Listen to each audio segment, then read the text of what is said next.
하시면 되고, 그래서 여러분들이 적을 두고 계시는 곳은 증권사에 적을 두고 계시니까 증권사에서 펀드를 만들어서 그거를 고객한테 파는 게 아니라 자산운용사에서 만든 펀드를 소매상에서 떼와서 여러분들이 그걸 파시는 거다, 이렇게 생각을 하시면 돼요.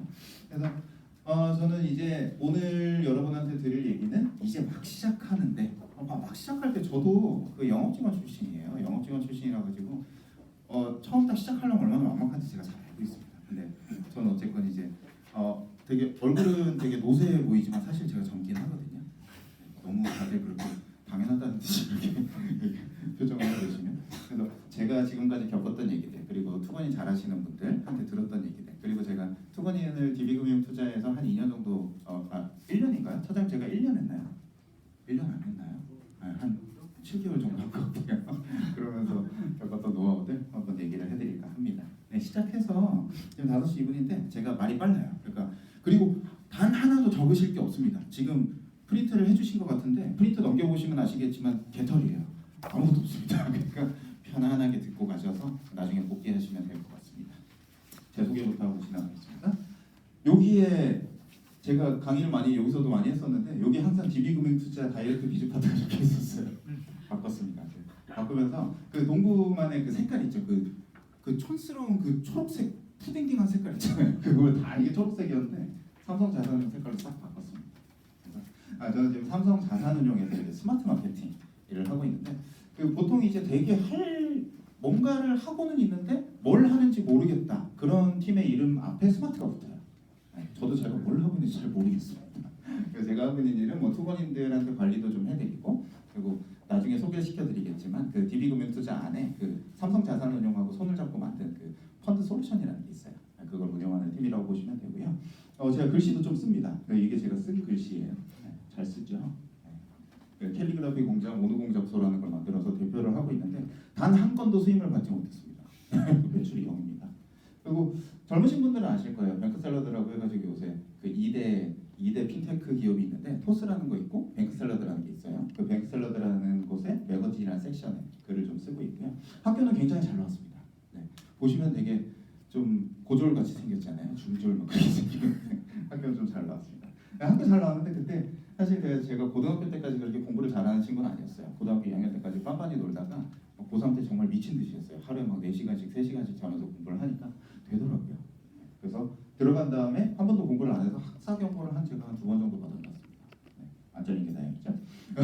그리고 동부화재에서 옛날 지금 DB 손해보험으로 바뀌었죠. 동부화재에서 주부생활금융 아카데미라고 해가지고 주부님들 모셔가지고 아카데미를 해요.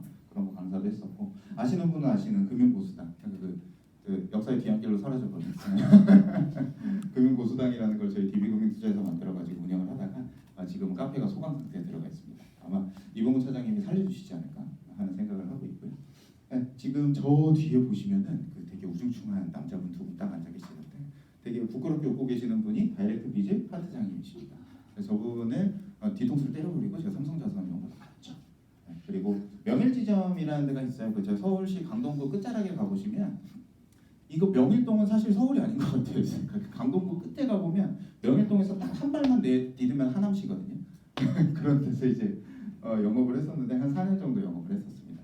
정말 산전수전 공중전을 다 겪고 한 4년 정도 영업을 했었고요. 그 전에 은행에서 잠깐 근무를 했었습니다. 제 프로필입니다. 그리고 이게 저 5살 딸아입니다. 저하고 좀 안 닮았죠? 안 닮았다고 해주세요 제발. 5살 딸아이고요. 여기 지금 태어난 지 10달 된 제 아들놈입니다. 1살짜리. 얘는 저하고 정말 많이 닮았다고 하더라고요. 그렇죠? 공부를 많이 시켜야 될 것 같은 그런 느낌. 이게 정말 이 사진을 제가 찾으면서 정말 가슴이 짠했었는데 제가 별의별 거 다 했어요. 이게 투자건회대행 고사장 가가지고 막 2년 불러내고 막 도부증권 등록하시라고 막 했는데 성과가 별로 없었어요.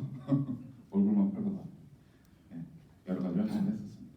자, 시작을 해보면 여러분들 오늘 사실 여러분들한테 1시간, 2시간이라는 시간은 굉장히 귀중한 시간 아닙니까? 그렇죠? 왜 오셨어요? 무엇이 필요해서 오셨습니까? 우리 제 친구이자 저의 멘토이자 멘티 왜 오셨어요? 오늘 왜 오셨어요? 대리님 저 보러? 뭐 잘생긴 얼굴이라고. 여러분들 머릿속에 어떤 고민이 가장 크게 있을까 저는 생각을 해봤을 때 아까 지금 투건인 지금 시작하시려고 오신 분들이 대다수셨잖아요. 여러분들 과연 이 귀중한 시간에 뭘 얻기 위해서 오셨을까? 보통 이제 제도권에서 하는 교육이라고 하면은 막 PPT 넘어가. PPT 여기 글씨 크기 12포인트로 해가지고 막 써놓고 자기들만 아는 얘기 막 하고 그러잖아요. 그런 교육만 받아오 제가 여러분들이 그럼에도 불구하고 이 자리에 왜 오셨을까 저는 생각을 해봤을 때 여러분들은 제가 뭐 가끔 드리는 말씀이지만은 자주 드리는 말씀입니다만 여러분들은 굉장히 사명감을 가지셔야 되거든요. 대한민국에서 종합자산 관리하는 사람이 누가 있습니까? 여러분들밖에 없습니다. 은행에 가면 종합자산 관리 해줍니까? 안 해줘요. 걔는 못 팔아요. 그냥 뭐 팔지? 그 정기예금, 정기적금 하다가 뭐 ELS 같은 거 회사에서 팔라 그러면 팔고 카드 팔라 그러면 팔고 증권사 직원은 그 은행 직원보다 제가 은행 같은 데도 강의를 좀 나갔었는데 은행 가보면 정말 깜짝깜짝 놀라요. 은행 직원들은 정말 잘 몰라요. 왜냐면 은행이 4시에 문을 닫잖아요. 근데 그 사람들 퇴근하는 시간이 8, 9시예요. 일이 너무 많아요. 공부할 시간이 없고 나쁜 사람이라는 게 아니라 그 증권사 직원은 잘 알긴 하는데 이 사람들은 좀 오리진이 돼 있는 것이 약간 주식 쪽 그런 쪽에 오리진 돼 있다 보니까 펀드 쪽으로는 공부할 시간이 조금 적다라고 볼 수 있겠죠. 근데 여러분들 같은 경우는 종합자산 관리를 해야 된다는 사명감으로 이 자리에 오신 거 아니에요, 그렇죠? 네, 고객의 종합자산 관리 펀드 솔직히 팔아가지고 나한테 그 크게 득이 되는 게 없더라도 물론 연금 이전 영업을 하시면 많이 버실 수 있어요. 실제로 연금 이전 영업을 하시는 분들 보면 한 3년 정도 일해가지고 한 연봉을 한 4천만 원 정도 받아가시는 분들이 종종 있더라고요. 뭐 그런 건 되지만 어쨌건 고객한테 펀드를 권하는 이유는 뭡니까? 고객의 살림살이를 나아지게 해주기 위해서 우리가 하는 겁니까? 그런 분들이 귀중한 시간을 빼서 오신 이유는 아마 뭔가 법칙을 좀 찾을 수 있지 않을까 이런 생각을 하고 계시지 않을까 싶어요. 저 생각. 펀드 어떻게 골라야 돼요? 어떤 펀드가 좋아요? 단도직입적으로 되게 나이브하게 가자고요. 무슨 펀드를 골라야 됩니까? 이거를 듣기 위해서 오신 거 아니에요. 어떤 펀드가 제일 좋아? 혹은 펀드는 고객이 가지고 있어. 그리고 뭐 국민은행에서 펀드를 가입한 사람이 나한테 이제 고민 상담을 하러 오시는 분들 덜어 있잖아요. 그 사람들을 대체 어떻게 리밸런싱을 해줘야 될까? 이런 거에도 법칙이 있지 않을까? 그리고 뭔가 영업을 하려면 성공할 수 있는 법칙이 있지 않을까? 이런 법칙을 찾기 위해서 저는 귀중한 시간을 빼셨다고 생각하는데 단언컨대 이런 법칙들은 없습니다. 절대로. 영업할 성공할 수 있는 법칙 없어요. 펀드 고를 수 있는 법칙 없어요. 아무리 잘 나가는 펀드라도 뭐 미래에셋에서 잘 나갔던 옛날에 지금은 좀 나이가 좀 어리신 것 같아서 잘 모르시겠지만 뭐 인사이트 펀드라든지 뭐 또 뭐 있었죠? 그런 뭐 되게 나만 믿고 따라와 하니 이런 펀드들도 굉장히 잘 나가다가 꼬꾸라졌단 말이죠. 절대로 영원 불멸하면서 잘 나갈 수 있는 펀드라는 건 없고 영업을 성공했다고 하는 사람들이 얘기를 아무리 들어봐야 우리는 그걸 실천할 수가 없어요. 왜? 그만큼 모르니까. 무슨 얘기를 드리고 싶냐면 우리한테 필요한 거는 뭔가 법칙을 얻어야 된다. 오늘 이 자리에 오신 분들이 뭔가 법칙을 얻어나가야 된다 뭐 이런 생각을 하시기보다는 이제 뭔가 단계를 쌓아나가는 과정에 이제 들어섰다라고 보시고 우리한테 필요한 거는 그 말콤 글래드웰이라는 사람이 썼었죠. 아웃라이어라는 책에서 성공하는 사람들의 법칙을 따져보니까 공통적으로 뭐 빌 게이츠라든지 그 애플의 누구죠? 스티븐 잡스 뭐 이런 사람들의 공통점을 찾아보니까 이 사람들은 만 시간을 투자를 했다더라. 뭐 그런 것들이 있어요. 우리한테 필요한 건 이 소중한 시간에 뭔가 법칙을 얻어나가가지고 뭐 영업 화술에 대한 팁 요만한 거 하나 얻어나가가지고 고객한테 그걸 권유해가지고 내 고객으로 만들자, 나의 충성 고객으로 만들자 이런 법칙을 지금 찾자는 게 아니라 만 시간을 투자해야 되는데 어떻게 투자해야 될까? 그걸 한번 고민해보는 시간을 만들자는 거예요. 네. 근데 이거를 보게 되면 사람들이 좀 좌절을 하는 것 같아요. 만 시간 하면 되게 어려워 보이잖아요, 그렇죠? 만 시간을 투자하라는 얘기냐? 되게 답답하지만 사실 만 시간이라는 거는 그 제가 지금 증권사에 입사한 지 횟수로 따져보면 횟수로 8년 차거든요. 8년 차면 만 시간 진짜 넘었습니다. 그 여러분들도 지금 연배 좀 있으신 분들이라면 그 보험업계에서도 만 시간 투자하셨잖아요. 고객한테 딱 보면 고객한테 무슨 말 해야 될지 딱 알고 관상 딱 보면 이 사람한테 보장성 팔아야 될지 저축성 팔아야 될지 딱 보이시잖아요. 아닌가? 그건 넘어갔나요? 어쨌건 저는 1만 시간을 채웠어요. 어쨌건 1만 시간을 채웠는데 1만 시간을 딱 채우고 나니까 보이는 게 그 증권사 리포트 같은 거 보시면 되게 유저 프렌들리하지 않아요. 그 제일 많이 쓰이는 게 뭐죠? 그 용어 중에 PER 주가 수익 배수 그런 거 있잖아요. PER이 보면은 애들도 되게 골 때리는 게 그 증권사나 뭐 이 제도권에 있는 사람들의 고질병이 있어요. 어렵게 써야지 잘나 보이는 줄 알아요. PER이라고 쓰고 주가 수익 배수 이거 어떻게 계산합니까? 주가 나누기 EPS 죄다 영어예요. 제발 한국말 좀 써줬으면 좋겠는데 이렇게 써가지고 이 개념을 이해할 수 있으면 좋아요. 이것만 딱 알고 리포트를 볼 수 있으면 좋은데 갑자기 얘네가 리포트에 막 이런 거 써요. 뭐야? 이거 뭐 이렇게 써? 이거 이렇게 통일해서 쓰면 될 거. 그 가끔 보면은 배수 막 이렇게 쓰는 경우가 있어요. 몇 배다. 코스피가 코스피가 몇 배라서 싸대요. 대체 몇 배라서 왜 뭐가 싼 건데? 네, 그런 거. 전 제일 황당했던 거. YOY. 뭐 연간 성장률 그거잖아요. 저는 리포트 쓴 그 매니저가 굉장히 기분이 좋은 줄 알았어요. 야이. 뭐 Q. 대체 무슨 말이야? 이런 거를 파악을 하려면 뭔가 공부를 한 시간이 10,000시간 정도가 넘어가니까 이제서 이제 리포트를 보면 무슨 말인지 알겠다, 이해하기 시작하게 되더라고요. 그렇게 되고 자산 배분 전략이라는 게 있어요. 우리가 고객한테 뭔가 펀드를 추천하게 될 때 펀드는 신용 마라톤입니다. 뭐 이러면서 권유를 하는 게 아니라 이 펀드가 어떤 자산 배분 전략을 가져가고 있고 어떤 투자 전략을 가져가고 있느냐, 이게 이제서 보이기 시작하고 지금 시황에서는 어떤 펀드를 고르면 고객한테 잘 먹힐 것이냐, 이게 이제서 보이기 시작한다는 거죠. 제가 이제 10,000시간을 채웠던 걸 한번 계산을 해봤어요. 하루 한 8시간 정도 제가 고객하고 영업하는 시간도 저한테는 그 10,000시간을 채우는 과정이거든요. 한 8시간 정도 한다고 보죠. 한 8시 출근했다가 한 8시부터 10시까지는 화장실 한 1시간 갔다 와야 되고 담배 한 1시간 펴야 되고 커피 1시간 마셔야 되고 10시부터 한 4시까지 그럼 6시간인가? 어쨌건 뭐 하루에 한 8시간 정도는 투입을 한다고 봅시다. 솔직히 여러분들은 하루에 8시간만 투입하지 않으시잖아요. 되게 저 리치앤코 CS1 지점이라는 곳이 있는데 거기 지점장님이 저한테 하시는 말씀이 자기는 집에 가가지고 집에 갈 때까지 막 생각을 하면서 간대요. 생각을 하면서 갔다가 딱 누워가지고 자면 꿈속에서 그 생각이 계속 이어진대요. 뭐 그런 거 보면 되게 대단해 보이잖아요. 저는 미쳤다고 그랬어요. 아무튼 여러분들의 대다수가 그렇게 굉장히 치열한 삶을 살고 계세요. 하루에 8시간이면 그렇게 긴 시간은 아닙니다. 확실히 고민을 하는 시간까지 다 통틀어 보면 이걸 한 달만 해봐요. 주말에 쉬고 뭐 한 달이 몇 영업일이죠? 20영업일이잖아요. 한 달이면 160시간 채워요. 1년 되면 1920시간이 지나갑니다. 6년만 해봐도 10,000시간은 훌쩍 넘어요. 6년이라는 시간이 길어 보이세요? 6년이라는 시간이 길어 보이세요? 이 업을 하다가 중간에 포기하실 거 아니잖아요. 6년이라는 시간도 길지 않을 뿐더러 이게 너무 길다라고 생각을 하시면 이걸 12시간까지 늘리면 이게 3년까지 내려갈 거예요.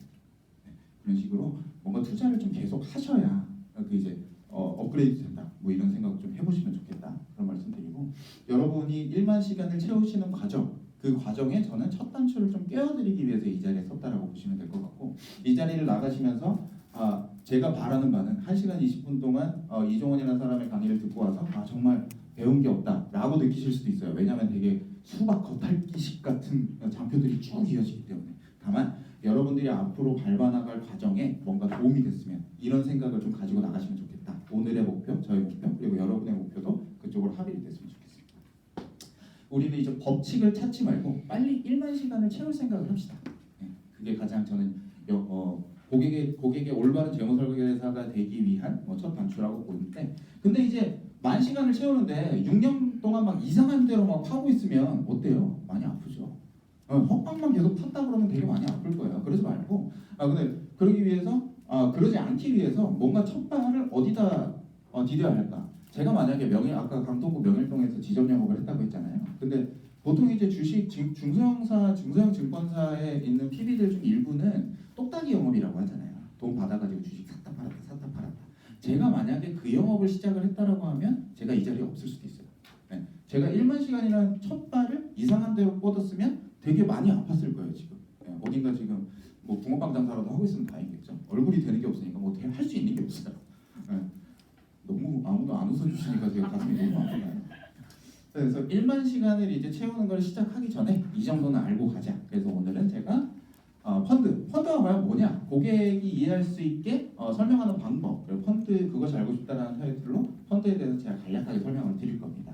그리고 펀드 영업을 하려면 화술은 어떻게 가져가는 게 좋을까, 뭐 이런 것도 제가 짚어드릴 거고, 그리고 오늘 어쨌건 이것만 딱 듣고 가시면 정말 공허하실 수가 있을 것 같아서 제가 펀드는 몇 개 꼽아왔어요. 제가 DB금융 투자 있을 때는 삼성 거 하나, 미래에셋 거 하나, 뭐 한국투자 거 하나 뽑았는데 오늘은 삼성 거만 가지고 왔습니다.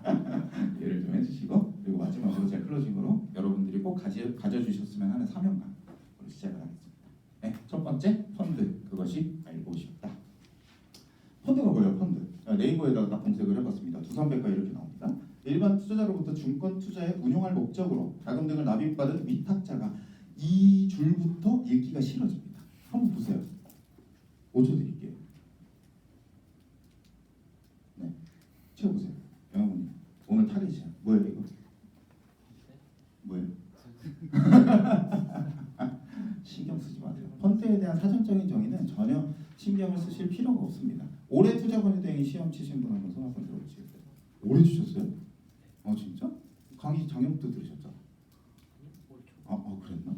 제가 좀 머리가 안 좋아가지고 진짜 IQ가 98이에요. 그래가지고 펀드에 대한 사전적인 정의 이런 건 잊어버리시고요. 펀드는 개주가 펀드 매니저의 개모임입니다. 개모임이면 개모임하고 똑같아요. 펀드 뭐예요? 돈을 모아가지고 굴린다는 거 아니에요?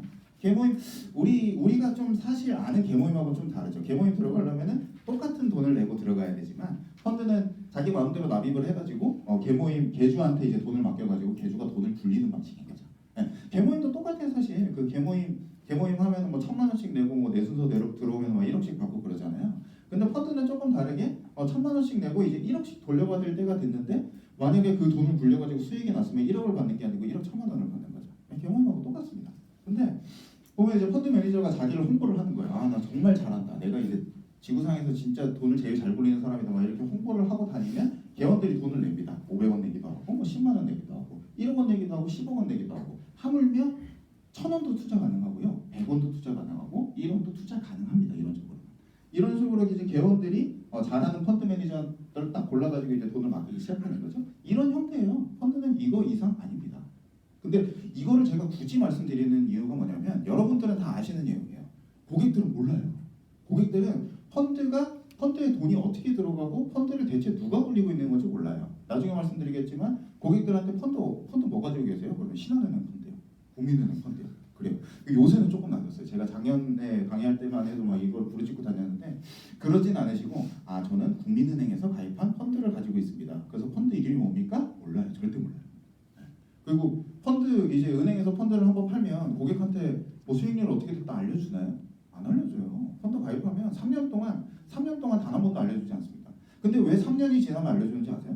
3년 지나면 만기가 돌아오거든요. 은행 보통 펀드 가입의 만기가 36개월이에요. 36개월 되면 만기가 되셨으니까 떠나지 말고 저한테 다시 투자해 주십시오. 제 실적입니다. 고객님 하고 이렇게 끌어오기 위해서 이제 3년에 한 번 이제 문자가 나가는 거거든요. 아무튼 이런 식으로 해가지고 펀드는 이런 구조를 갖고 있다는 걸 고객한테 한 번쯤은 말씀해 드릴 필요가 있어요. 고객님의 돈은 제가 굴리는 게 아니에요. 하물며 고객들은 나한테 돈을 맡길 때 내가 펀드 매니저인 줄 아는 사람들도 있어요. PB가 펀드 매니저인 줄 아는 사람들도 있다는 거예요. 그런 거 말고 정말 잘하는 펀드 매니저가 자산운용사라는 곳에 있습니다. 이 고객님께서 낸 돈은 저희 계좌를 통해서 이 사람한테 흘러가게 되고요. 이 사람이 대주가 돼가지고 잘 굴려주는 겁니다. 이렇게 설명을 해주시면 고객도 쉽게 이해를 하실 수가 있을 거예요. 이제 쉽죠. 그러면 이제 개원이 펀드 매니저한테 돈을 줘야 되는데 우리 이제 펀드 매니저라고 하면 되게 하이 퀄리티인 직업이라고 생각들을 하시잖아요. 고객들이. 그래서 얘네가 이제 머리가 굵어요. 내가 어떻게 고객한테 직접 가가지고 팔고 다녀. 약은 니네가 팔아. 이러면서 판매를 위탁을 하는 겁니다. 누구한테 위탁을 하느냐? 은행에다 위탁을 하기도 하고요. 뭐 동부증권에다 DB금융투자에다 위탁을 하기도 하고 삼성증권에도 위탁을 하기도 하고 이래서 판매 계약을 맺어요. 여러분들 시험 치셨으면 그게 분명히 나와 있어요. 얘네는 운용하는 애들, 얘네는 판매사들. 그래서 근데 얘네가 그 펀드 매니저가 이 돈을 갖다가 마음대로 투자를 해도 되느냐? 그렇진 않아요. 그 펀드 투자 설명서에 보면은 얘가 회원들한테 약속을 하는 내용들이 쫙 적혀 있어요. 저는 주식에다가 뭐 60% 이상 투자하지 않겠습니다. 뭐 채권에만 투자하겠습니다. 주식에는 투자하지 않겠습니다. 이런 게 투자 설명서에 써 있는 거거든요. 그런 원칙에 따라서 펀드 매니저가 주식에다 투자하기도 하고 부동산에 투자하기도 하고 채권에다 투자하기도 합니다. 펀드 매니저가 주식에다 투자하는 펀드를 뭐라고 할까요? 주식형 펀드. 부동산에는 부동산 펀드. 채권에는 채권형 펀드. 이렇게 되는 거예요. 네, 당연한 얘기죠.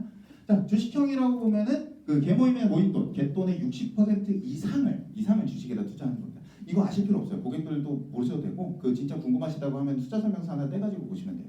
갯돈의 60% 이상이 주식에 들어가는 펀드를 주식형 펀드라고 하는 것이고 채권, 갯돈의 60% 이상을 채권에다 투자하고 여기는 안 적어놨는데 주식에다 투자하지 않는 펀드를 채권형 펀드라고 하는 겁니다. 그 가운데 제일 많은 거죠. 혼합형 펀드, 주식 혼합형, 채권 혼합형이 있는데 주식에다가 50% 이상을 투자할 수 있는 펀드가 주식 혼합형 펀드, 그리고 주식에다가 50% 미만으로 투자할 수 있는 게 채권 혼합형 펀드입니다. 네, 이 정도 머리에다 그냥 두시기만 하면 됩니다. 근데 지금 아까 말씀드렸죠. 고객한테 물어봅니다. 무슨 펀드 가지고 계세요? 그러면 국민은행 펀드요. 이렇게 얘기를 합니다. 정말 이건 가슴이 너무 아픈 얘기예요. 고객이 왜 어디 홈쇼핑 가가지고 뭘 살 때나 동대문 가가지고 옷 살 때나 그럴 때는 되게 막 우리 어머 저는 저희 엄마하고 백화점 가는 게 제일 무섭거든요. 백화점으로 막 6층까지 다 돌아요. 세 번을 막 돈 다음에 그 다음에 하나 사시더라고. 내 옷 사는데. 근데 펀드에 투자할 때는 저희 어머니가 그때 저 경상남도 창원에 계시는데 창원에 보면은 그 공단 옆에 내동이라고 있습니다. 내동에 있는 국민은행이 딱 하나 있는데 어머니가 통장 돈을 진짜 1억짜리 수표를 딱 꺼내 가시더니 그 PB한테 딱 던지시면서 좋은 거 해주세요. 10분 만에 끝났어요. 아니 왜? 대체 옷은 그렇게 고민해가지고 10만 원짜리를 9만 8천 원에 사려고 그렇게 노력을 하는데 왜 펀드는 어디에 투자했는지도 모르냐는 거예요. 이건 굉장히 심각한 내용이고. 근데 이제 펀드 매니저라는 사람은 자산 운용사에 있습니다. 네, 펀드 매니저는 국민은행에 있지 않아요. 신한은행에 있지 않고 뭐 미래에셋 증권에 있는 것도 아니고 DB금융투자에 있지도 않습니다. 펀드 매니저라는 사람은 무조건 자산 운용사에 있습니다. 공모 펀드라는 걸 발행하는 사람은 자산 운용사. 그래서 여러분들이 쉽게 아까 그 MTS에서 가입할 수 있는 펀드들 그거는 자산 운용사의 펀드를 사신다고 보시면 돼요. 그러면 삼성 자산운용에서 만든 삼성 펀드는 어디서 살 수 있을까요? 라인업된 은행 증권사 다 당연하죠. 근데 고객들은 모르세요.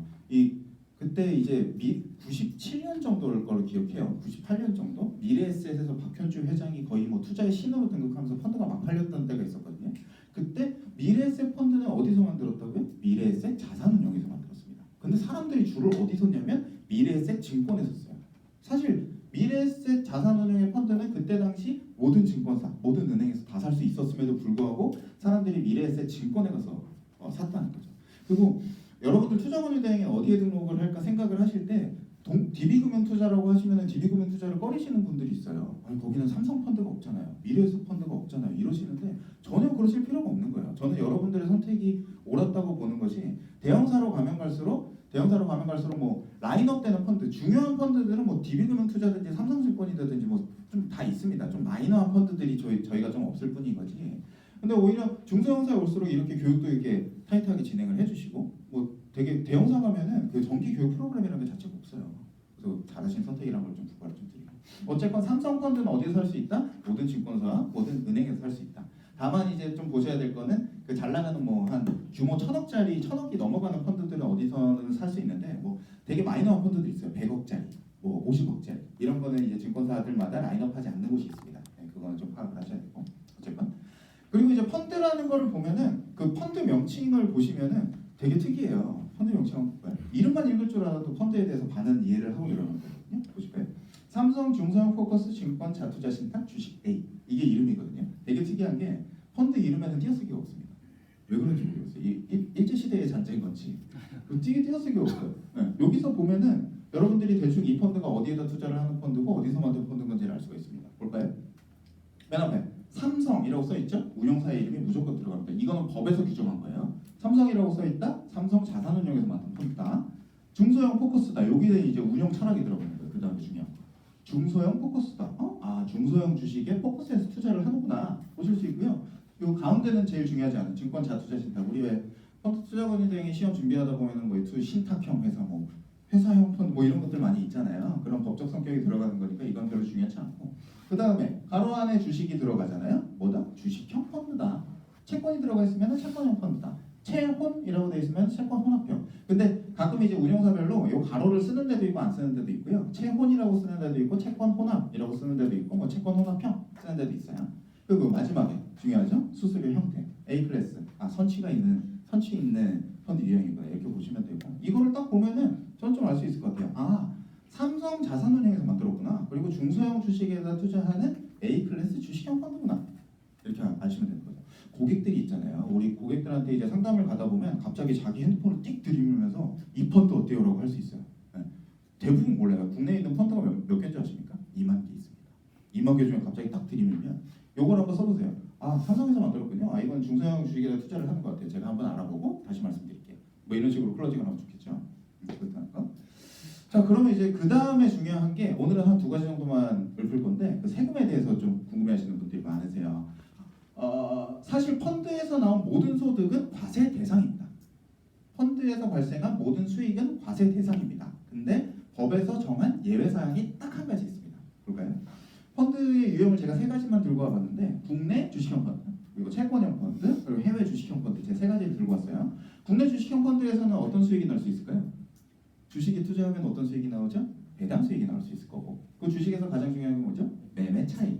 네, 주식 매매 차익이 나올 수 있을 거고, 채권형 펀드에서는 이자 수익이 나올 수 있을 거고, 그리고 하나 알아두셔야 되는 게 채권형 펀드도 채권의 가격도 주식처럼 매일매일 변동을 합니다.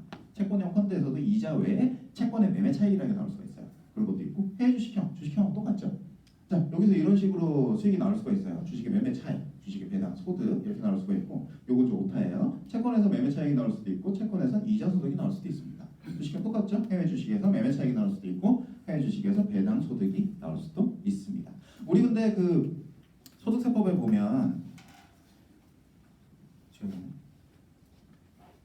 소득세법에 보면은 우리가 그 과세 대상이 되는 항목들을 열거를 해놨거든요. 이, 배, 사, 근, 연, 기, 퇴, 양. 자, 이거에 대해서만 우리 소득세법에서는 과세를 합니다. 뭐냐? 이자소득, 배당소득, 사업소득, 근로소득, 그리고 연금소득, 기타소득, 퇴직소득, 양도소득 해서 뭐 팁으로 알려드리면 여기까지 입에서 근년기 여기까지가 종합소득세 대상이고요. 요거는 분류과세라고 합니다. 요거는 뭐 네이버에서 검색해보면 금방 나와요. 소득세, 뭐라고 검색을 해야 되나? 소득세 항목 뭐 이렇게 하시면 나오는데, 아무튼간에 이자로 받았으면 이자소득으로 과세가 돼요. 배당으로 받았으면 배당소득으로 과세가 되고, 여러분들은 사업자시죠? 사업소득으로 받은 거는 사업소득으로 과세가 되고, 일하면 근로소득, 연금으로 받으면 연금소득, 그 외에 어떤 것으로가 받으면 기타소득 이런 걸로 되는데, 자 그러면 우리가 생각을 할 때 주식의 배당소득은 뭘로 과세가 될까요? 배당소득. 아 그럼 퀴즈. 채권의 이자소득은 뭘로 과세가 될까요? 배당소득. 네. 이거 왜 그러냐면 이거를 제외를 하고 펀드에 대해서 법률은 딱 하나로 정의를 하고 있어요. 펀드에서 나온 모든 수익은 배당소득으로 과세를 한다. 이렇게 돼 있어요. 그래서 모든 소득은 배당소득으로 과세가 됩니다. 근데 제가 하나 특례가 있다고 그랬죠. 이거는 과세요. 이건 배당소득 과세인데 하나가 비어있죠. 주식의 매매 차익은 비과세합니다. 어디 주식? 국내 주식형 펀드에서 나온 매매 차익은 비과세합니다. 이게 특례예요. 사실 이게 되게 불합리한 특례예요. 왜 주식의 매매 차익을 비과세했으면 채권의 매매 차익도 비과세 해줘야죠. 네, 그렇죠. 근데 이게 왜냐면 우리나라 정부는 그 주가 지수의 흐름, 거기에 투자하는 개인 투자자들이 많기 때문에 매매 차익에 대해서 지금 비과세하고 있죠. 증권투권인 가지고 계신 분들은 주식을 샀다 팔 때 국내 주식에 대해서는 주식 매매 차익에 대해서는 비과세하잖아요. 앞으로 어떻게 될지 모르지만 그거하고 합을 맞추기 위해서 펀드에서도 주식 매매 차익으로 나온 소득은 배당소득으로 과세하지 않는다라고 특이하게 되어 있는 거예요. 그래서 펀드와 세금을 보실 때는 원칙적으로 모든 펀드에서 나온 소득은 배당소득으로 과세가 된다. 단 국내 주식형 펀드에서 나온 주식 매매 차익은 비과세한다. 이렇게 보시면 될 것 같아요. 뭐 퀴즈가 나올 수도 있겠죠? 해외 주식형 펀드 매매 차익은 과세다 비과세다? 과세다. 배당소득으로 과세된다. 이건 알아두시면 좋을 것 같습니다. 그래서 이제 펀드라는 걸 보게 되면 여러분 이제 펀드 정보 같은 거 보시게 되면은 가격이 두 개가 있어요. 이게 주식처럼 계속 일간으로 기준가가 변동이 돼요. 그 펀드의 지금 가격이 얼마인가? 이게 투자해가지고 뭐 기준 가격이라고 하거든요. 기준가가 있는 반면에 과표 기준가라는 게 있게 됩니다. 그래서 펀드는 처음부터 이제 기준가가 뭘로 시작이 되냐면 1000으로 시작해요. 1000으로 시작을 했다가 근데 기준가는 조금 올라서 1200 돼 있을 수 있죠. 근데 과표 기준가는 1180이 돼요. 이게 왜 그러냐면 여기서는 실제로 이제 펀드는 20%의 수익을 얻어가지고 1200포인트가 됐어요. 1000에 투자했던 사람은 20%를 벌었는데 세금을 빼보면 1180 정도 된다 이거예요. 과표 기준가는 이걸로 보시면 돼요. 그렇다는 거. 이제 이 모든 거를 제가 이제 깨알같이 또 저희 회사 홍보를 하는 이제 이 모든 거를 제가 지금까지 알려드린 거는 펀드와 세금 그리고 펀드가 대체 뭐냐 뭐 이런 것까지 알려드렸는데 제가 다 짚기는 어려워요. 많은 정보를 어디서 얻으실 수 있냐면 네이버 가서 삼성자산운용 검색하시면 홈페이지가 나오거든요. 홈페이지에 가시면 이게 홈페이지입니다. 그 증권사 홈페이지 보다가 자산운용사 홈페이지 보면 되게 뜨악합니다. 이렇게 단순할 수가. 증권사 홈페이지는 정말 복잡하죠. 삼성자산운용 홈페이지 들어가서 회원가입하시면요. 회원가입하실 때 여기 개인 회원 창이 있고 펀드 판매자 창이 있거든요. 펀드 판매자로 바로 회원가입을 하실 수가 있어요. 여기 회원가입을 하시면 여기 홈페이지에 펀드 판매 가이드북이라고 있어요. 이게 뭐 여러 가지가 들어있어요. 뭐 기초, 오늘 제가 말씀드린 기초가 포함이 되어 있는 것들이 있고 이런 것도 뭐 화술 같은 것도 들어가 있습니다. 가입 권유할 수 있는 방법, 그리고 뭐 유형별, 뭐 주식형 펀드는 어떻게 팔아야 되고 뭐 채권형 펀드는 어떻게 팔아야 되고 이런 거 팁 들어가 있으니까 좀 보시면 될 것 같고 미리 사과의 말씀은 드리는 것이 사실 그 금융사에서 되게 여러분들한테 뭔가 정보를 줄 때는 좀 티피컬하게 주죠. 네, 되게 막 꿀팁처럼 이렇게 제공을 하진 않고 조금 뻔한 얘기들이 들어가 있긴 한데 이 중에서 제가 한번 쫙 봤거든요. 괜찮은 얘기들 많이 있으니까 거기서 한번 보시고요. 그리고 저희 이봉우 차장님이 굉장히 위대한 과업을 하나 하셨습니다. 삼성자산운용과 손잡고 뭔가 만드신 게 있어요. 이게 dhp.dbfi.com 들어가시면 그게 저희 투자권유대행의 전용 센터거든요. 여기 전용 센터에 가셔서 여기 금융상품 눌러보세요. 금융상품 눌러보시면 펀드 솔루션이라는 메뉴가 들어가 있습니다. 여기 펀드 솔루션에서 국내에 있는 모든 펀드, 미래에셋 펀드, 한국 투자 펀드, 뭐 삼성자산용 펀드 모든 펀드에 대한 종류를 다 알 수 있어요. 여기 들어가 보시면 이걸 제일 많이 쓰시더라고요. 뭐 여러 가지 메뉴들이 있는데 펀드 상품 들어가시면 이제 전체 상품이라는 메뉴가 있습니다. 여기 들어가 보시면 다 나와요. 제가 삼성 한국형 TDF라는 걸 검색을 하면 쫙 나오고 미래에셋 검색하면 미래에셋 펀드 다 나와요. 그 펀드에 대한 뭐 장단기 수익률까지 다 나오고 뭐 지금 기준가가 얼마인지 그리고 수수료는 얼마인지 이런 거 나오니까 여기 한번 들어가서 보시면 될 것 같습니다. 네. 안 쉬고 그냥 계속 하시는 게 낫겠죠, 그렇죠? 네. 이제 두 번째 장 펀드 영업의 사술로 넘어가겠습니다.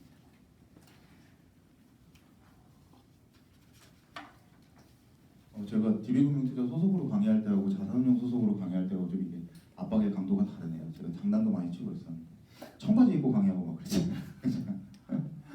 자, 펀드 영업은 사실 두 가지입니다. 고객한테 펀드 투자를 어떻게 이끌어내느냐 이걸 고민을 하셔야 돼요. 고객 맞춤형 솔루션은 뭐냐면 이게 그냥 펀드 추천하는 거거든요. 사람들이 이제 영업을 할 때 저도 느꼈지만 고객이 처음 들어오면은 고객님한테 펀드를 왜 투자해야 되느냐 이거를 얘기하기 전에 펀드부터 들이밀었어요. 그러니까 실패률이 굉장히 높았던 기억이 있어요. 근데 이제 연차가 쌓이고 보니까 고객한테서 뭔가 정보를 계속 끌어올리는 노력을 많이 했었어요. 그러니까 좀 성공 확률이 높아지더라고요. 고객한테 왜 펀드 투자를 하셔야 되느냐 이걸 먼저 이끌어내는 방법에 대해서 제가 정리를 좀 해봤고 이제 그런 고객한테 얻은 정보를 토대로 어떤 솔루션을 줄 수 있을 것이냐 이 얘기를 한번 드려볼게요. 자, 펀드 투자 이끌어내기. 펀드를 왜 투자를 해야 되느냐? 우리 그런 거 있죠. 계란은 한 바구니에 담지 말라는 얘기 진짜 썩은 물입니다. 고인물이에요. 너무 많이 듣는 말이에요.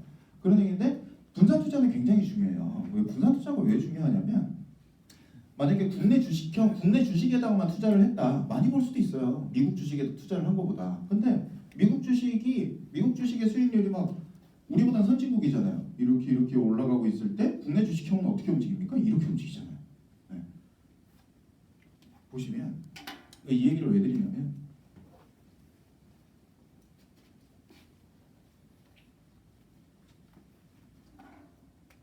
제가 그래프를 하나 그릴 거예요. 수익률, 고객의 수익률을 얘기하는 겁니다. 여기가 0이에요. 그리고 이게 고객이 느끼는 감정이랄까요? 감정선. 이게 그래프가 어디선가 그 미국에서 서베이를 한 결과에 따르면 이런 식으로 된대요. 그래프가. 잘 못 그렸는데 이게 무슨 얘기냐면 여기서 요만큼 손해를 볼 때 있잖아요. 손해를 볼 때는 고객이 이만큼의 손실을 봤음에도 이만큼의 감정의 변화를 겪는다고 해요. 10% 손실을 봤는데 내가 실제로 인지하는 손해율은 한 20% 되는 걸로 생각을 한다는 거예요. 그럼 이 점에서 이 그래프가 다시 그려져요. 다시 그려지면 이만큼 다시 이제 수익을 다시 회복을 하잖아요. 그러면은 이만큼의 고객의 감정이 좋아지는 게 아니라 요만큼밖에 감정이 안 좋아진다는 거예요. 무슨 얘기냐? 꽤 많이 버는 것도 중요하지만 많이 버는 것도 분명히 중요해요. 왜냐하면 여기서 요만큼 벌 때 10% 벌어주면 초반에는 고객은 20%만큼 행복해진다고 하거든요. 근데 그게 문제가 아니라 우리는 한번 펀드라는 거는 분명히 위험 상품이잖아요. 위험 상품은 깨질 수 있다는 말이에요. 한번 깨지고 나면 회복을 아무리 해줘봐야 고객은 그렇게 만족하지 않는다는 겁니다. 뭐가 중요하느냐? 깨지지 않는 게 훨씬 중요합니다. 영업의 관점에서 봤을 때. 물론 고객의 관점에서 봤을 때는 많이 벌고 내가 부자가 되는 게 중요하겠지만 영업 관리자의 입장에서 봤을 때는 고객한테 우리 증권사 영업점에서는 속된 말로 이런 얘기를 해요. 고객한테 많이 벌어줄 필요 없다. 많이 매겨주면 안 된다. 이런 얘기 하거든요. 왜냐하면 고객의 돈을 지키는 게 훨씬 더 중요하다는 거예요. 지킬 때 가장 중요한 게 뭐냐? 분산 투자. 분산 투자를 하고 싶은데 펀드가 없었다고 생각을 해보세요. 분산 투자 할 수 있어요? 우리? 할 수가 없어요. 물론 삼성자산운용에서 나온 코덱스 ETF가 있으면 분산 투자를 하실 수 있지만 펀드가 없었다라고 하면 ETF가 없었다라고 하면 분산 투자를 할 수가 없어요. 근데 아까 펀드 얼마부터 투자가 가능하다고 했죠? 1원. 전산상으로는 5점 뭐 이런 것도 투자할 수 있어요. 사실은 5점. 분산 투자를 돈이 아무리 적어도 할 수 있다는 겁니다. 펀드에 투자하셔야 되는 이유. 고객님 주가 지수가 막 2,300까지 갔다가 1,900까지 내려갔었어요. 1,990까지 내려갔었어요. 불안하지 않으세요? 분산 투자하십시오. 돈이 적다고요? 돈이 적으셔도 분산 투자하실 수 있습니다. 라고 얘기를 할 수 있다는 거죠. 이게 첫 번째 포인트라고 저는 생각을 하고, 두 번째, 원금 보장 상품만 가지고는 고객님 물가 상승률 도무지 이길 수가 없습니다. 근데 아직까지도 우리 고객들이 원금 보장 상품을 계속 밀고 있는 이유는 뭐냐면 우리나라가 저금리 시대에 들어간 지 사실 얼마 안 됐어요. 1점 몇 프로대 저금리가 된 지가 고작 해봐야 10년을 넘지 않는다고요. 투자자의 뭔가 투자 심리, 투자하는 형태가 바뀌기 위해서는 10년보다 더 긴 시간이 필요하거든요. 우리 고객들이 멍청해가지고 원금 보장 상품만 찾는 게 아니라 우리는 계속 학습을 해왔던 거예요. 원금 보장 상품만 벌어도 물가를 이길 수 있다라고 생각을 하고 있었던 건데 시대가 바뀌었습니다. 보실까요? 이게 지금 한국은행에서 제가 DB금융 투자에서는 보지도 않던 사람인데 한국은행에 들어가서 자료를 봤어요. 이게 이 그래프가 뭘 의미하냐면 이게 0이고 여기가 한 3쯤 돼요. 이게 소비자 물가 연도별 상승률입니다. 요것만 보세요. 요것만 소비자 물가 연도별 상승률인데 제가 CMA 금리로 한번 그어봤어요. 선을. CMA 금리 한 1.5% 되죠? 몇이죠? 안 바뀌었죠? 아직. 1.5% 맞죠? 1.5%로 딱 그었는데 1.5보다 밑에 가는 경우 있습니까? 소비자 물가는 지금까지 1.5% 이상에서 계속 올라왔다는 거죠. 그런데 지금까지 우리 97년에 예금 금리가 얼마였던지 기억하세요? 혹시? 10% 넘었어요. 11%까지 갔었습니다. 그 1년짜리 정기 예금 금리가. 그때는 괜찮았어요. 그냥 11% 투자해놓고 거기만 투자하면 물가를 이겨 나갔었던 거예요. 계속. 근데 요새 정기 예금 금리 어떻습니까? 이게 제가 모네타에서 가져온 건데 여러분들 그 영업자료 하실 때 이 모네타.co.kr이라는 데가 있어요. 여기에 그 시중 저축은행 그리고 그 1금융권, 2금융권의 그 정기예금 금리가 나와 있거든요. 요거 참고하셔가지고 이런 식으로 써먹으면 괜찮으실 것 같아요. 1년짜리 1금융권의 정기예금을 보면 금리가 우체국가도 1.9%입니다. 그 아래 뚝 떨어지죠? CT은행 정기예금 1.5%죠. 정기예금 높잖아요. 그럴 수 있어요. 그럴 수 있어요. 근데 이거 정기예금이에요. 1년 묶여야지 이만큼 준다고요. CMA 하시죠. 네, CMA 1.45잖아요. 하면 되죠. 1.5% 가지고 이 물가 수준을 이길 수 있습니까? 우리는 이제 정기예금 금리 가지고는 절대로 이길 수 없는 시장에 들어와 있다고요. 우리 고객들. 네. 그리고 이제 이게 삼성증권에서 제가 리포트를 끌어왔는데 잘 안 보이네요. 4분기와 2019년 소비자 물가 상승률은 한국은행의 중기 물가 목표인 2.0% 수준에 이를 것으로 전망한다. 2.0%예요. 전망을 한 거예요. 정기예금으로 물가 상승률을 따라잡을 수 있다 없다? 없다. 절대 없다. 그리고 이 2%라는 것도 이 여러 가지 항목들 중에 항목들 다 평균 내니까 2% 정도 올랐다는 거예요. 이게 동그라미가 클수록 물가가 많이 올랐다는 거거든요. 여기가 제가 박스 쳐놓은 게 뭐냐면 의식주 항목들이에요. 딴 데는 동그라미가 작죠. 얘네가 이걸 다 끌어올렸다는 거예요. 평균으로 2% 올랐다는 거는 의식주는 훨씬 많이 올랐다는 겁니다. 우리 일반 그 돈이 없는 사람들, 진짜 적립식으로 투자하려는 사람들은 모아둔 돈이 없는 사람들은 의식주 물가가 너무 올라가지고 이거를 따라잡을 수도 없는 상황이 이미 직면을 해 있다는 거죠. 정기예금만 투자해서는 절대로 내 살림살이 나아질 수 없다. 이걸 인지시켜 주시면 전 도움이 될 거라고 봅니다. 그리고 이제 아까 개주가 누구라고 그랬어요? 펀드 매니저들. 사실 제가 그 자산운용에 들어가 보니까 저 증권사에 있을 때는 잘 몰랐는데 증권사에서도 왠지 펀드 매니저 하면 되게 있어 보이고 막 그럴 것 같은데 자산운용사 들어가 보니까 펀드 매니저도 좀 별거 없긴 해요. 맨날 술 마시고 막 취해가지고 이러고 있긴 한데 어쨌건 우리나라에서 국내에서 내로를 하는 그 투자를 잘하는 사람들은 어디 있습니까? 자산운용사에 들어가 있습니다. 펀드 매니저라는 직함을 달고 펀드 매니저가 내 돈을 불려주는 거예요. 네. 투자 전문가를 아주 싼 값에 불릴 수 있습니다. 내가 이 펀드 매니저한테 돈을 맡기는데 나는 수수료를 얼마 줍니까? 1%도 안 주죠. 주식형 펀드 하면은 0.8% 정도 준다고 해요. 아주 싼 값에 불릴 수 있다. 뭐 내가 직접 하는 경우도 있어요. 그 이제 간접 투자 시장은 한 두 가지 정도로 제가 분류를 할 수가 있을 것 같은데 PB 정말 잘하는 사람이 내 고객의 돈을 1대1로 관리해주는 랩 그거 하고 많은 사람의 돈을 전문가 한 명이 관리해주는 펀드.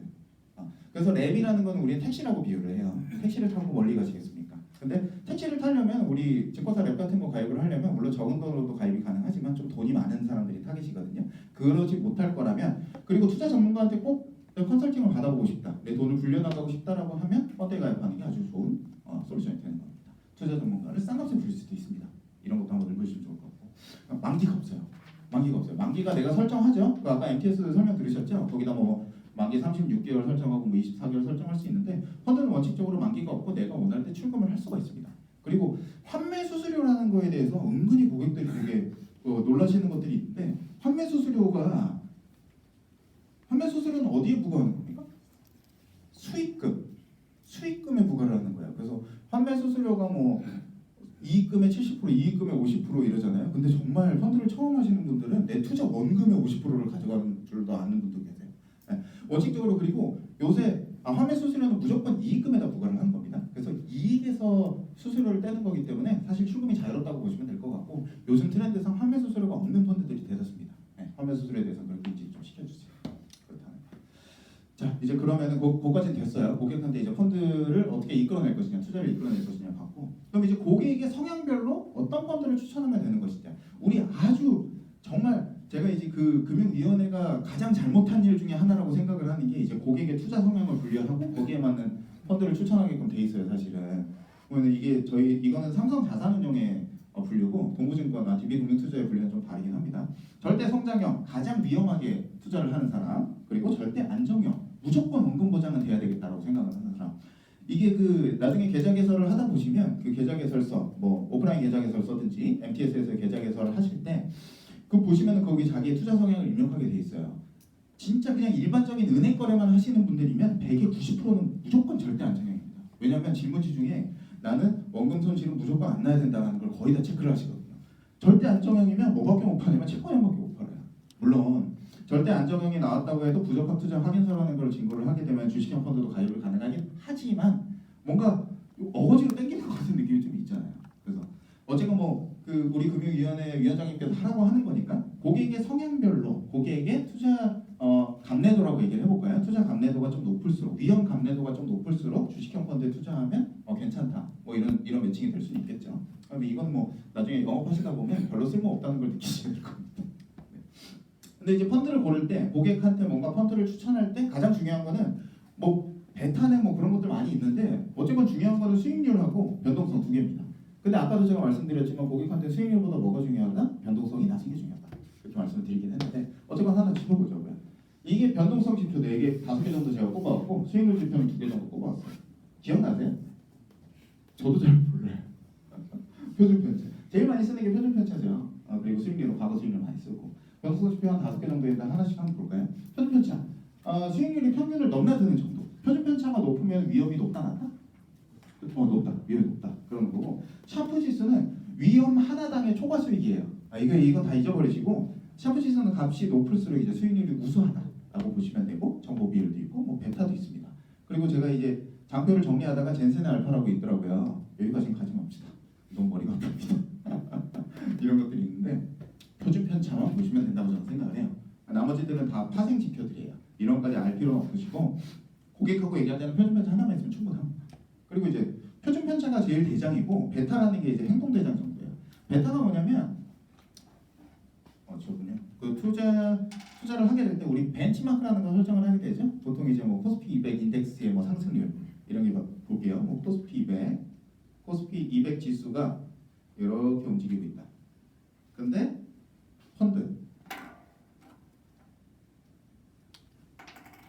펀드의 수익률은 아주 비슷하게 움직이고 있다. 이런 경우는 베타가 낮습니다. 네. 근데 펀드 수익률이 많이 플럭츄에이트 한다. 이러면 베타가 높습니다. 네. 이건 알고 계시는 거죠, 그렇죠? 베타가 높을수록 내가 기준으로 삼은 기준 지표보다 수익률이 더 급하게 움직인다. 그 말의 뜻은 뭐냐? 베타가 높다, 위험성이 높다라고 보시면 되는 거예요. 사실 그런 거 잘 안 씁니다. 잘 안 보긴 하고요. 영업할 때는. 아무튼 이 2개 정도만 좀 숙지를 해주시면 좋겠다. 이런 얘기 드리고. 근데 만약에 표준 편차, 베타, 그럼 위험성은 낮을수록 좋을까요? 꼭 그렇지만도 않아요.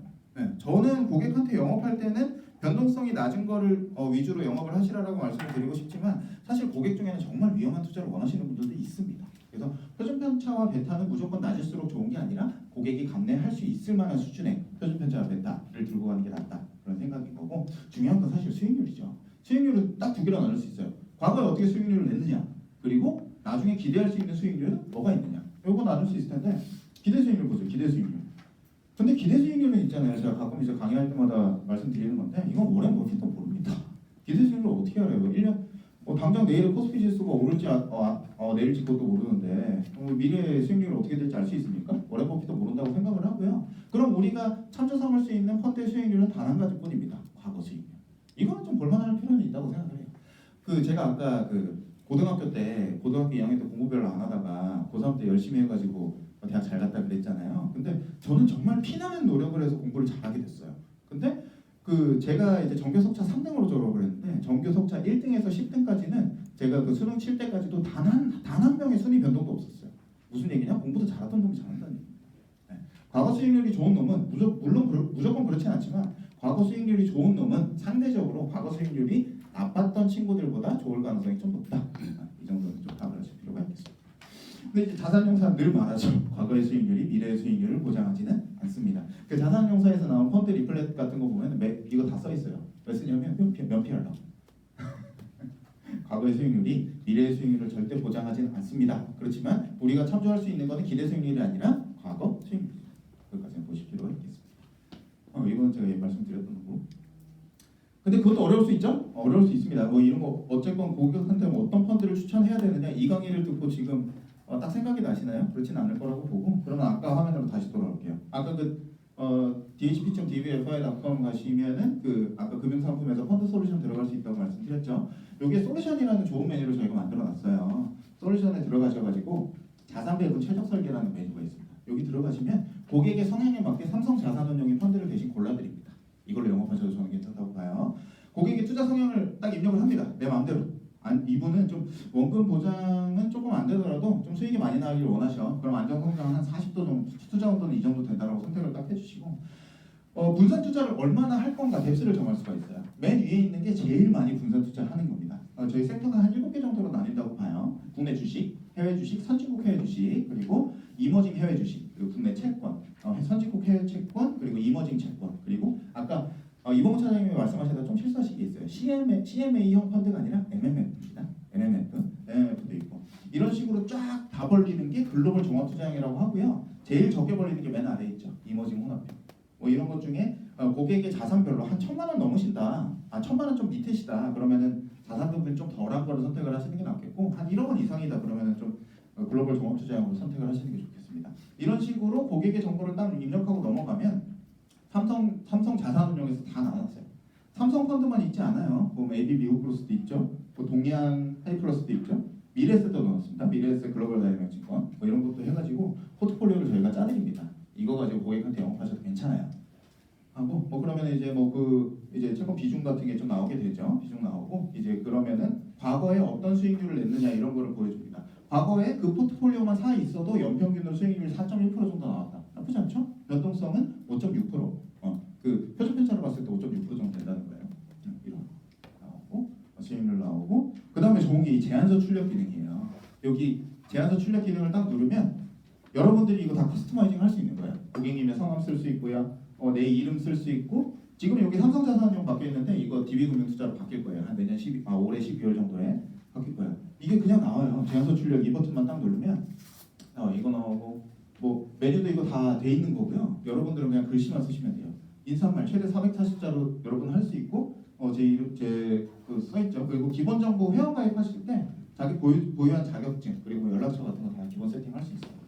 시장 코멘트 적을 수 있고요. 그 다음에 고객한테 아까 봤던 화면들 다 나옵니다. 나오고 여러분은 효율적 투자선이라고 이제 캐피탈 마켓 라인이라는 게 있거든요. 그 안에서 고객님이 선택하신 점은 이 점입니다. 이 점을 선택하시게 되면 기대 수익률 한 6.3% 정도 기대를 할 수가 있고요. 그 다음에는 이제 펀드에 대한 정보들이 쭉 나옵니다. 괜찮죠? 이거 제안서를 한번 써보세요. 투자원 대행인 좀 열심히 하시는 분들은 이거 많이 쓰세요. 이거 많이 쓰셔가지고 한번 해보시면 괜찮을 것 같습니다. 자, 이제 추천 펀드하고 세일즈 스킬입니다. 네, 거의 다 왔습니다.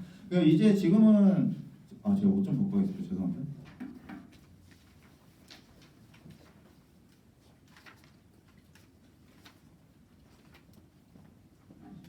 제가 좀 살이 올라서 옷을 좀 안 벗으려고 했는데 너무 덥네요.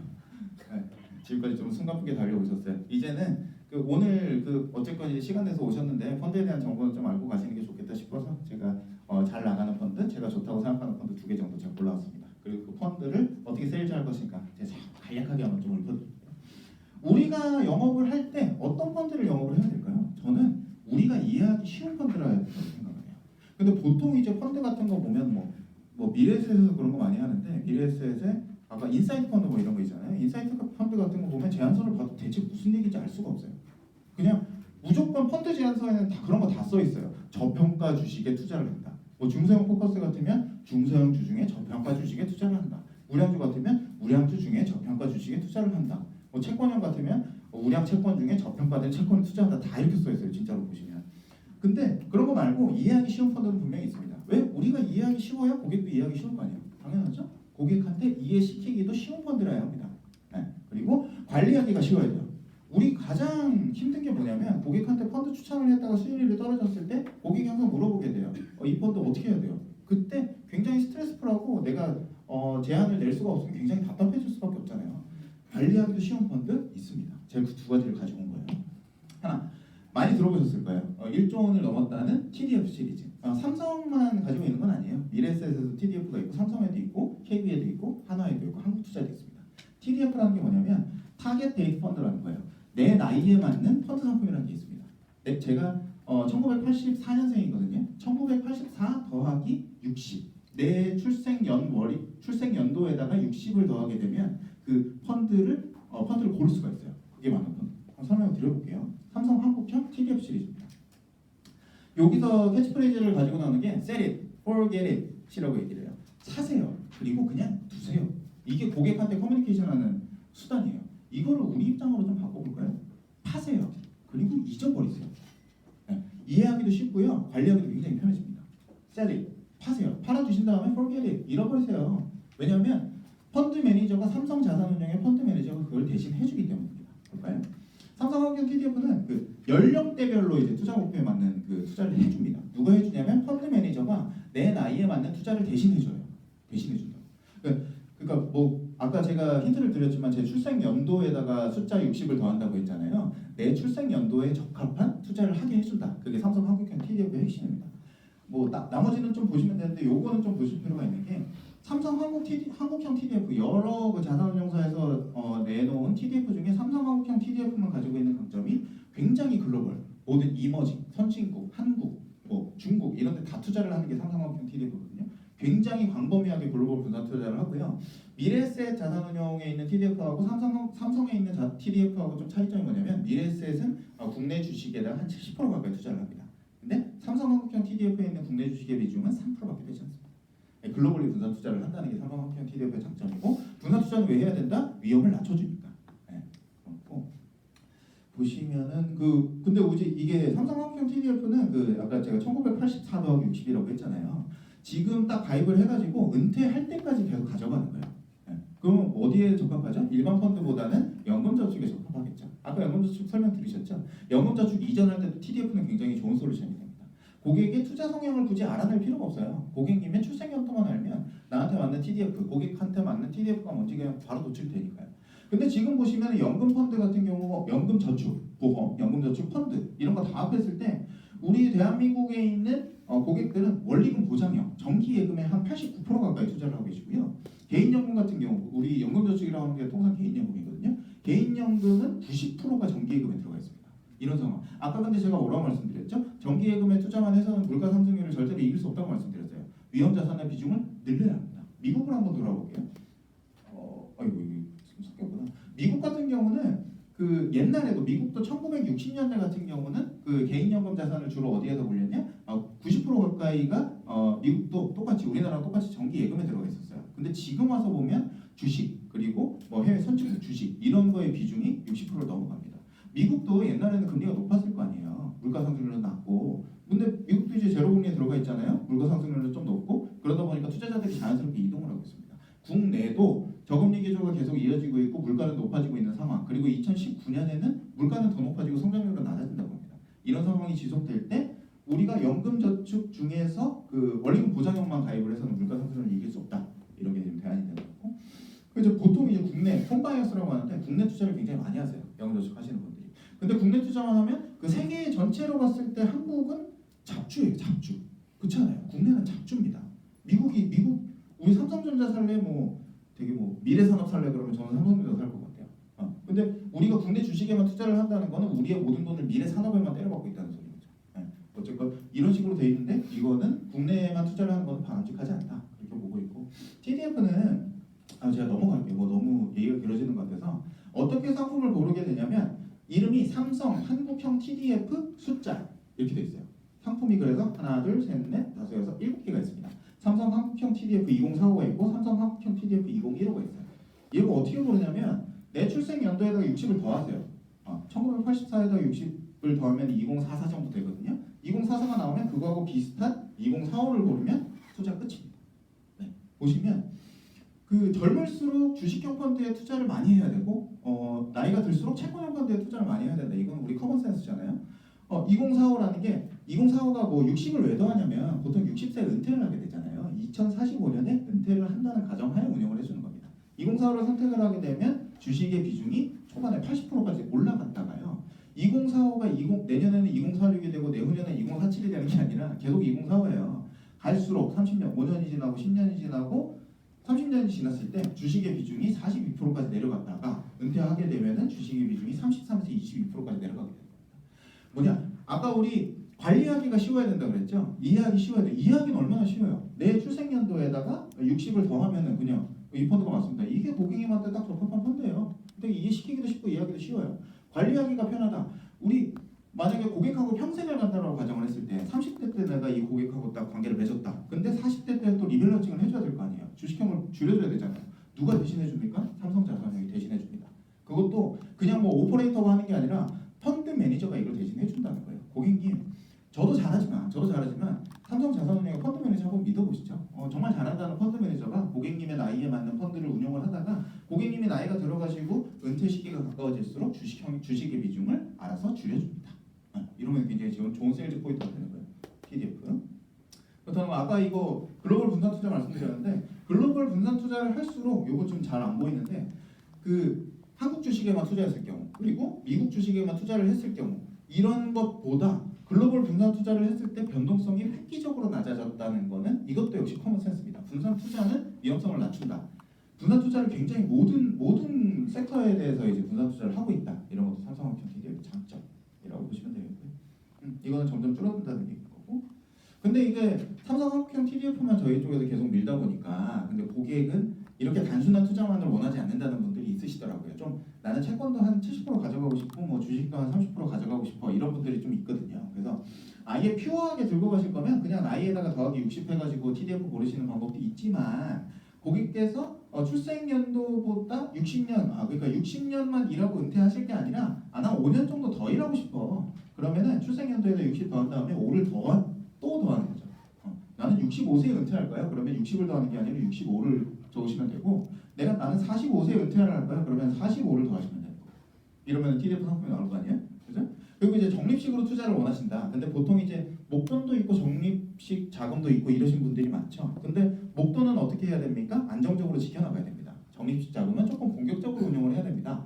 그러면 목돈은 채권이 제일 많이 들어가는 숫자가 제일 작은 2015에다가 집어넣고 적립식은 좀 고객님 좀 공격적으로 운영하시죠. 2045 펀드가 주식형이 제일 많습니다.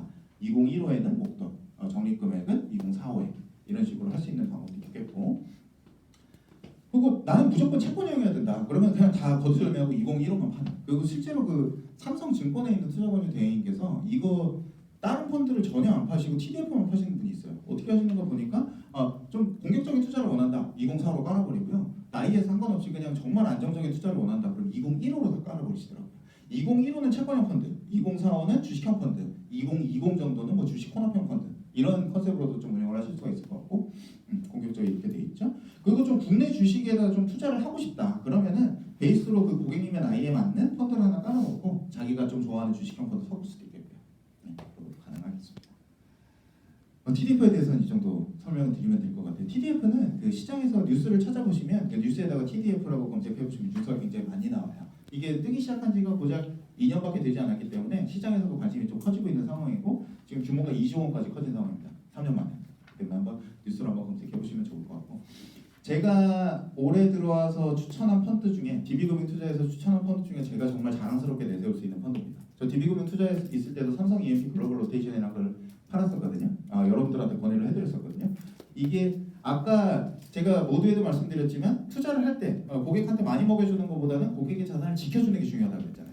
EMP 글로벌 로테이션 한마디로 말씀드리면 최대 손실폭이라고 하거든요. 그 펀드가 이제 올라가려고 할 때 1년간에 딱 잘라서 봤을 때 제일 높게 올라갔을 때 그리고 가장 떨어졌을 때 이 폭이 제일 작은 펀드입니다. 한국에 있는 펀드 중에 MDD라고 하거든요. 맥시멈 드로우다운 최고 수익률하고 최저 수익률을 뺀 거. 이게 한국에 있는 펀드 중에 가장 이게 작습니다. 변동성이 적다는 거예요. 물론 변동성이 적기 때문에 많이 올라갈 가능성은 적겠죠. 하지만 우리는 고객들이 주식형 펀드에 투자하면서 25% 벌길 바랄까요? 20% 벌길 바랄까요? 요즘 세상엔 그렇지 않아요. 4%, 8% 뭐 이 정도란 말이에요. 4%, 8%는 주식형 펀드에서 그렇게 어려운 수치는 아닙니다. 단 4%를 벌기 위해서 고객은 얼마나 이 플럭추에이션을 감당할 수 있느냐. 그게 중요한데 그거는 최소한으로 줄이면서 한 4% 정도 기대 수익률을 가져갈 수 있는 게 삼성 EMP 글로벌 로테이션의 전략입니다. 보실까요? 이거는 좀 그렇고 보시면은 이게 듀얼 모멘텀이라는 거에 기반을 해서 투자를 해요. 듀얼 모멘텀이 뭐냐면 듀얼 뭡니까? 해석하면 두 개. 모멘텀 방향성이라고 보시면 되는데 듀얼 모멘텀. 상대 모멘텀이라는 게 있어요. 상대 모멘텀이라는 게 있고 절대 모멘텀이라는 게 있어요. 되게 쉽게 설명해 드릴게요. 이거 하나로 그냥 이 펀드에 대한 모든 이해를 다 하실 수 있어요. 상대 모멘텀은 뭐냐면 아까도 제가 말씀드렸지만 공부도 잘하던 놈이 잘한다. 그렇죠? 공부도 계속 못하는 놈은 계속 못할 가능성도 큽니다. 글로벌 주식이 잘 나가고 있다. 내년에도 글로벌 주식이 잘 나갈 가능성이 큽니다. 한국형 주식이 잘 나가고 있다. 내년에도 잘 나갈 가능성이 크죠. 네, 이거는 수치적으로 검증이 되어 있습니다. 이게 아무튼 뭐 여러 해 동안 이제 검증을 해봤을 때 색깔이 지금 같은 자산분만 표시를 해놓은 거예요. 요때 제 1등부터 이제 꼴찌까지 이렇게 나래를 세우는 거고 1등 했던 놈은 계속 1등 할 가능성이 높더라는 거죠. 2등 했던 놈은 2등 할 가능성이 높고 그리고 밑에 있는 놈들은 계속 밑에 있을 가능성이 높고 튀어 오를 가능성도 없고 내려올 가능성도 굉장히 낮다는 겁니다. 백테스팅을 해봤을 때 이런 것들이 실제적으로 검증이 돼 있고 미국에서 굉장히 많은 논문들이 나와 있고 검증이 돼 있는 상황이에요. 듀얼 모멘텀 투자 전략이라는 책이 있습니다. 그거 한번 시간 되시면 찾아보시면 좋겠고 그거 보시면 그게 역사적으로 검증이 됐다는 게 나와 있어요. 그러니까 상대 모멘텀은 그겁니다. 지금까지 잘 나갔던 놈이 앞으로 잘 나갈 가능성이 크고 그리고 지금까지 못 나갔던 놈은 계속 못 나갈 가능성이 크다. 이런 게 상대 모멘텀이에요. 그래서 얘는 삼성 EMP 글로벌 로테이션이라는 거는 그 자산분을 7개로 나눠요. 7개로 나눈 다음에 얘네의 순위가 매겨질 거 아니에요. 작년의 순위. 정확하게 얘기하면 분기간의 수익. 분기간의 수익을 한 쫙 나래비를 세워봤을 때 6개월 동안 1등을 했던 종목을 하나 뽑고 6개월 동안 그보다 좀 덜 나갔던 종목을 하나 뽑고 이런 식으로 순위를 매겨가지고 3개의 섹터에다 투자를 합니다. 3개의 섹터. 네. 되게 간단하죠? 근데 우리가 그렇게 했을 때는 요즘 같은 시장을 굉장히 견뎌내기가 힘들죠. 요즘에는 다 꼬꾸라지잖아요. 미국 빠지지, 선진국 빠지지, 뭐 이머징 빠지지, 한국은 완전 박살나버리지. 이런 상태에서는 이 모멘텀 전략을 추구하더라도 밑으로 쭉 떨어질 수가 있어요. 근데 아까 제가 이 펀드는 뭐 가지고 얘기한다고 그랬죠? 맥시멈 드로우다운. 이거를 줄인다고 그랬어요. MDD. 최대 손실폭을 줄이기 위해서 아무리 1등을 했었고 아무리 2등을 했었어도 과거에 마이너스 수익률을 기록한 적이 있다. 그럼 편입하지 않아버려요. 네. 편입하지 않아버리면 뭘 가지고 있느냐? 현금을 보유합니다. 현금. 펀드 중에서 현금을 보유하는 펀드는 거의 국내에서 유일무이하다고 보시면 돼요. 이게 무슨 얘기냐면 만약에 이게 뭐 지금까지 잘 나갔던 거를 편입을 해가지고 시장이 올라갈 때는 그걸 계속 따라가겠다는 소리야. 따라가는데 뭔가 시장이 꺾여가지고 시장 전반적으로 되게 안 좋아지고 있다. 아무리 눈을 씻고 찾아봐도 좋은 섹터가 보이지 않는다. 이런 투자하지 않는다는 얘기예요. 그러면 이제 우리 주가지수가 이렇게 올라가다가 이렇게 뚝 떨어질 때가 있을 거 아니에요. 얘는 그거는 따라가다가 뚝 떨어질 때는 현금 보유해버린다는 거예요. 네. 그러면 자연스럽게 변동성이 낮아지고 손실폭이 줄어들겠죠. 그런 전략이라.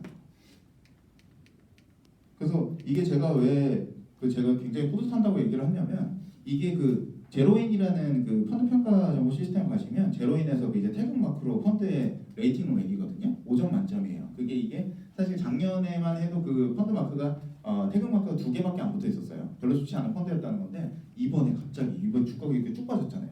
펀드 마크가 4개까지 늘어났습니다. 되게 지금 아직은 돈은 몰리진 않고 있는데 저는 곧 돈이 몰릴 거라고 생각을 해요. 이런 전략들이. 그리고 여러분들한테 딱 적합한 펀드입니다. 물론 우리가 계속 시황을 보면서 뭐 내년에 러시아가 좋아질 것 같다 그러면 고객한테 러시아 펀드 보냐고 이러면 좋겠지만 그럴 시간이 없고 그렇게 하는 게 맞느냐? 고객한테 많이 먹여주는 게 중요한 게 아니라 뭐가 중요하다? 지키는 게 중요하다.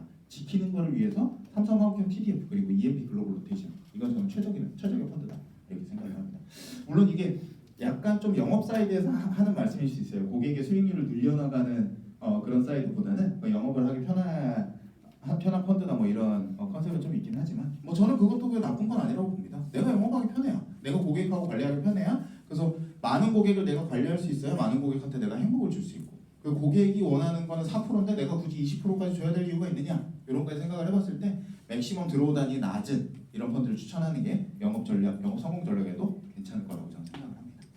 되게 뭐 많은데 이거는 어차피 장표에 들어가 있잖아요. 나중에 한번 보시면 될 것 같고 한번 보실까요? 이제 뭐 지금까지 이제 수익률 순위를 한번 매겨보는 거예요. 미국 1등, 중국 2등, 한국 3등. 근데 보시면 한국의 수익률이 마이너스 5.1%잖아요. 1등, 2등, 3등이라고 해서 세계 섹터를 4편입하는 게 아니라 한국은 아예 안 넣어버리는 거예요. 미국에 3분의 1 투자하고 중국에 3분의 1 투자하고 한국은 투자 안 하고 현금 보유한다. 그래서 지금 팁으로 알려드리면은 그 삼성 EMP 글로벌 로테이션의 현재 어제 기준으로 주식의 비중이 얼마냐 봤을 때 단 10%밖에 안 들어가 있고 90%가 현금입니다. 네. 되게 안정적이죠. 이렇게 지금 꼬꾸라질 때 미리 그 선제 대응을 하고 있다는 거예요.